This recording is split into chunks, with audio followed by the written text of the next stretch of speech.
Dan selanjutnya kita laksanakan tausiah sambil menunggu ibadah sholat fardu isya. Mudah-mudahan apa yang kita lakukan ini selalu mendapat ridho Allah Subhanahu wa taala. Kemudian salawat dan salam selalu kita aturkan kepada junjungan kita Muhammad sallallahu alaihi wasallam, para sahabat keluarga serta orang-orang yang santai beliau dengan agama. Anak-anak santri rahimakumullah, tema pada hari ini yang kita diskusikan atau yang kita bahas adalah 7 orang atau 7 manusia yang didoakan oleh malaikat. Jadi ada orang-orang yang didoakan oleh malaikat, dan yang mana bahwa doa malaikat itu pasti makbul dibandingkan doa kita. Kenapa demikian? Karena kita ketika mau bepergian saja, ya, kita pamit dengan orang tua, sama abah, umi, adik, tolong doakan mudah saya ujian nilainya bagus. Ya, itu pun kita sudah sangat berterima kasih kepada orang tua kita yang telah mendoakan kita. Apalagi ini doa malaikat, ya, malaikat mendoakan kita. Gitu. Kemudian dari 7 golongan yang didoakan malaikat itu siapa-siapa saja. Ini untuk motivasi kita semuanya. Ya, ini untuk koreksi kita semuanya yang mungkin selama ini kita lalai, baik itu sengaja maupun tidak, walau alam itu kita kembalikan ke masing-masing anak-anak, ya. Nah, dengan demikian sebagai koreksi kita semuanya ini termasuk saya, sehingga kita bisa mengambil momen-momen yang terbaik ini, yaitu yang kita bisa didoakan oleh malaikat, ya. Jadi 7 golongan yang didoakan oleh malaikat, di antaranya satu, ya, orang yang mau tidur berwudu dulu. Nah, tadi kata si Alvin banyak wudu. Memang banyak wudu itu tentunya muka bersih. Sebagai contoh begini ya, kalau orang itu katakan terjadi panasan kemudian mandinya itu 1 hari sekali, itu kan kulitnya itu kelihatan agak hitam, ya. Tetapi kalau orang itu minimal sehari mandi 3 kali, itu kulitnya menjadi putih, kecuali bukan kulit hitam, ya. Jadi diantaranya pertama adalah orang yang mau tidur itu ambil air wudu. Nah, ini kita bisa mengamalkan, apalagi kita di pondok, ya, apalagi kita di pondok. Jadi kalau kita mau tidur ambil air wudu, ini malaikat berdoa, jadi didoakan oleh malaikat atau kita mendapat doa dari malaikat. Tetapi secara teori memang gampang, ya, paling gampang. Sekarang saya mau tanya dari santri yang ada ini, siapa yang kalian setiap mau tidur wudu?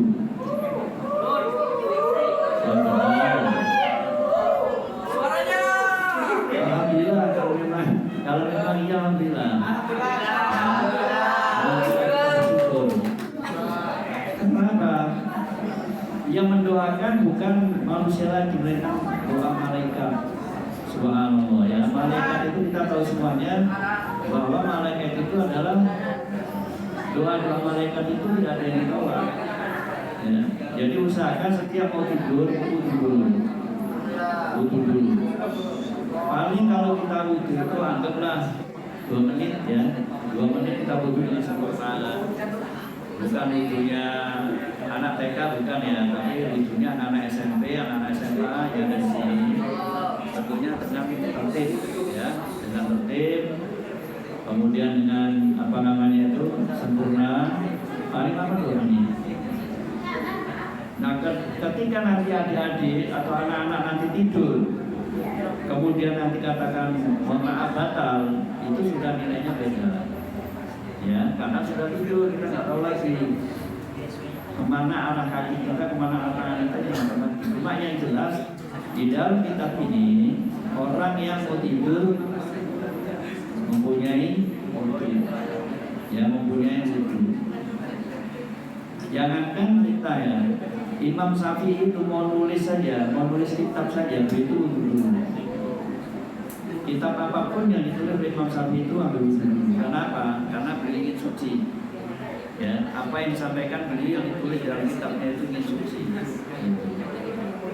Nah ini bagi anak-anak yang belum membiasakan mau tidur wudhu, tolong mulai hari ini, kalau kita mau didoakan oleh malaikat, tolong wudhu. Ya, wudhu. Insya Allah kalau itu sudah kalian amalkan, ketika kita tidak melaksanakan itu, kita akan merasa beban. Apa yang harus dilakukan mau tidur ini? Ya. Nah kemudian setelah itu untuk secara sunnah di dalam tidur, ya setelah wudhu tadi yang dilakukan malaikat, kita membaca doa. Pertama doa mau tidur, saya kira udah apa semuanya. Kemudian ayat kursi, ya ayat kursi itu jangan sampai lupa. Kemudian Bismillah 21 kali, ya kemudian baru paling hafal, ya. Nah setelah itu awali proses tidur itu dengan miring ke kanan. Ini sunnah, miring ke kanan. Kemudian nanti katakan kita udah tidur, kita mau nanti berbaring balik ke kiri atau apa itu, mohon maaf kita tidak tahu karena kondisi itu. Cuma yang jelas dari awal tidur ini prosesnya demikian, ya prosesnya demikian. Nah itu yang pertama, bahwa orang yang mau tidur itu berwudhu dulu, itu yang didoakan oleh malaikat. Ya subhanallah bagi anak-anak yang melaksanakan, namun yang belum tolong dimulai mulai malam ini dan seterusnya. Kalau lupa, ya lupa ini namanya kan tidur, kita tidak bisa memastikan lupa. Tapi kalau melupakan atau dilupakan itu beda. Ya, ada lupa, ada dilupakan, ada apa namanya melupakan. Kemudian yang kedua, menunggu waktu sholat. Nah ini, saya yakin di sini bahwa maghrib dengan isya pasti para santri menunggu sholat isya. Ini didoakan juga oleh malaikat. Tetapi di sini yang jadi permasalahan adalah pada sholat zuhur dan sholat asar. Ini yang jadi permasalahan di kita. Kalau sholat subuh, mungkin kalau kalian bangun jam 4:30, subuhnya jam 5:05, berarti nunggu waktu sholat, itu mendapat doa malaikat. Tetapi kalau sholat zuhur dan asar, kalian masbuk, itu nggak dapat apa-apa. Ya, nggak dapat apa-apa. Nah oleh karena itu upayakan, bagaimana upayanya agar supaya sholat zuhur dan asar itu tidak sampai masbuk. Bagaimana upayanya? Upayanya bagaimana? Paling tidak nih, begitu dengar azan pertama, ya, dikumandangkan azan pertama itu langsung menuju ke tempat sholat, baik itu musola maupun masjid, agar supaya kita tidak sampai terjadi masbuk. Ya, tapi di situ kita termasuk belum mendapatkan suatu doa dari malaikat yang menunggu sholat tadi dulu. Ya, belum. Yang masuk adalah yang pasnya itu adalah maghrib dan isya. Kayak ini kondisi malam ini, maghrib dan isya kita menunggu sholat. Ini malaikat menunggu kita. Kita nggak tahu malaikat itu kita. Ya, kita tidak lihat. Ya, kita tidak melihat. Nah kemudian yang ketiga, ya nanti kita bakal sampai ke 4 saja. Yang ketiga, saf depan. Nah, siapa yang saf depan ini? Ya. Yang saf depan ini sama mendapat doa dari malaikat. Makanya anak-anak, kalian saya kasih bekal. Ketika kalian libur di rumah, sholat berjamaah di masjid musola, jangan sekali-kali ambil yang di belakang. Usahakan di depan dulu. Kalau di depan habis, baru saf yang kedua, gitu. Saf kedua habis, baru saf ketiga, sampai seterusnya. Jangan kalian datang pertama tapi ambil saf kedua, saf ketiga, rugi kita. Sama-sama sholat, rakaatnya sama, tapi kita nggak dapat doa malaikat. Makanya ilmu itu penting. Jadi orang-orang yang sudah belajar pahala ini, mereka kalau berada di saf-saf di belakang itu merasa rugi. Nah, selalu istiqomah dia mengambil saf yang paling depan dalam sholat 5 waktu maupun sholat Jumat. Kan sholatnya sama-sama, jamaahnya sama, rakaatnya sama, tapi pahalanya beda. Karena yang saf depan itu mendapat doa dari malaikat. Nah, ini istiqomahkan. Tapi kadang-kadang kita lihat yang disuruh ke depan nggak mau. Udah tahu ya depan ini kosong, tahu kosong. Tapi dia maunya di saf 2. Padahal sudah tahu kalau kosong, maunya di saf 2. Nah, inilah pentingnya ilmu. Kemudian kita punya ilmu dari mana? Belajar. Kalau kita nggak belajar nggak akan tahu. Ya, bagaimana kita bicara kalau es itu dingin kalau kita nggak minum? Ya nggak mungkin. Ya, jadi harus belajar. Namanya ilmu harus dipelajari. Kalau kalian nggak belajar nggak akan dapat ilmunya. Nah, setelah tahu ilmunya ini, baru kalian amalkan. Itu namanya ilmu yang bermanfaat. Itu namanya ilmu yang berkah. Ya, bukan tahu saja, tapi amaliyahnya yang penting. Kemudian yang keempat, ya, mengucap amin. Nah, ini panjang bahasan ini. Jadi saya kira dari 7 ini saya ambil 4 dulu. Saya ulang lagi dari pertama. Orang yang mendapat doa dari malaikat adalah orang yang mau tidur dulu. Kemudian yang kedua, menunggu waktu sholat. Tentunya adalah sholat maghrib dan isya. Kemudian yang ketiga, sholat di saf depan. Kemudian yang keempat, mengucap amin. Ya, mengucap amin. Nah, mengucap amin ini adalah bukan hal yang mudah. Ya, bukan yang mudah. Kenapa? Pokok masalahnya? Pokok masalahnya adalah ketika kita mengalami datang terlambat atau masbuk, itu kan kita tidak bisa mengucap amin. Karena udah ketinggalan, walaupun kita bahasanya itu rokaatnya itu imamnya berruku, itu masih sempurna untuk mengikuti rokaat berikutnya, tapi aminnya sudah lepas. Ya, aminnya sudah pulang, sudah ketinggalan.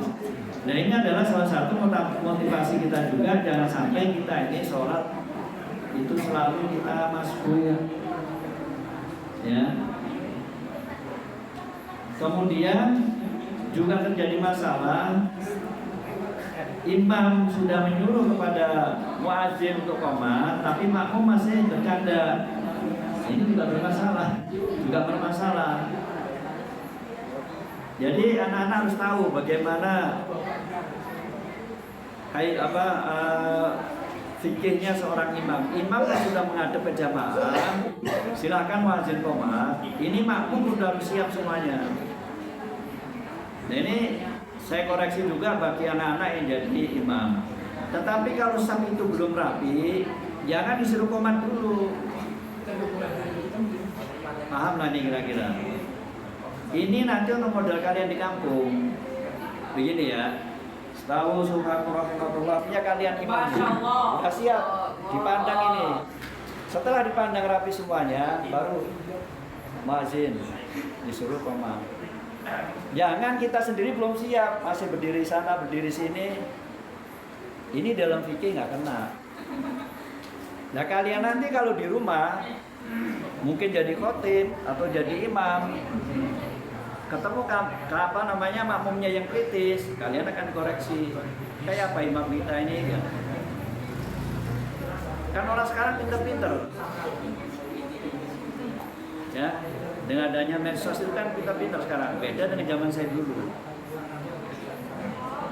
Nah, jadi mulai besok, tolong diperhatikan imamnya tegak lurus dulu. Habis itu lihat pasukan kalian di belakang ini loh. Masih ada yang ngomong kah, masih ada yang kesana kesini kah, jangan disuruh qomat dulu. Nah, kalau udah barisan siap semuanya, ibarat tentara udah siap semuanya, baru abah hormat gerak gitu, baru qomat.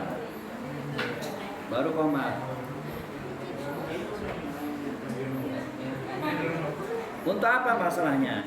Jangan sampai nanti imam sudah Allahu Akbar, sudah waladolin baru mau selesai, makmumnya baru Allahu Akbar. Kenapa? Dia masih asik ngobrol, dia masih asik mainan dan sebagainya. Paham ya? Ini saya perhatikan kalian sering melakukan hal ini, baik sholat zuhur maupun sholat asar.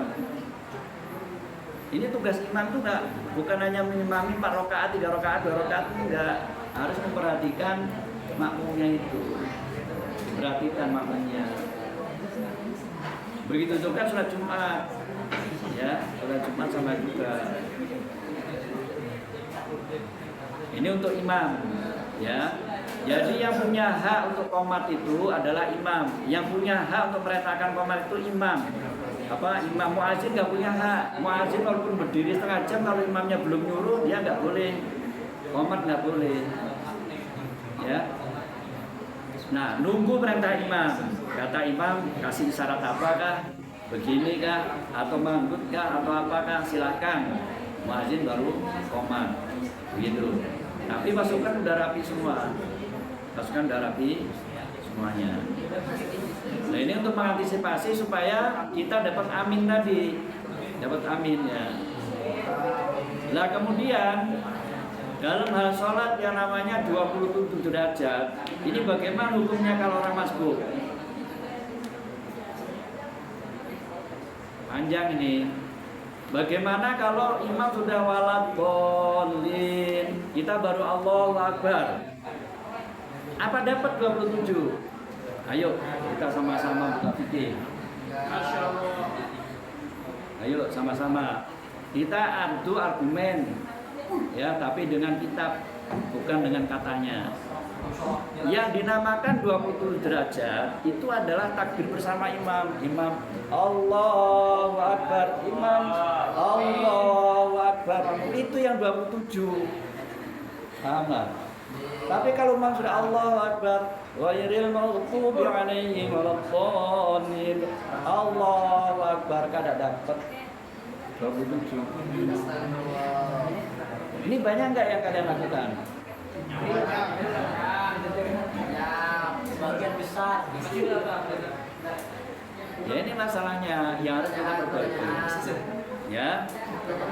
Jadi usahakan imam diperhatikan, makmumnya, jamaahnya diperhatikan supaya kalian nanti biasa di kampung itu mendisiplinkan diri untuk jamaahnya. Baik ya, waktunya kurang 6 menit. Jadi saya kira 4 hal ini yang saya sampaikan dulu, ya. Terutama titik beratnya kepada imam tadi, mudah-mudahan apa yang saya sampaikan ini bermanfaat untuk kita semuanya. Ada waktu 5 menit, silakan yang mau ditanyakan.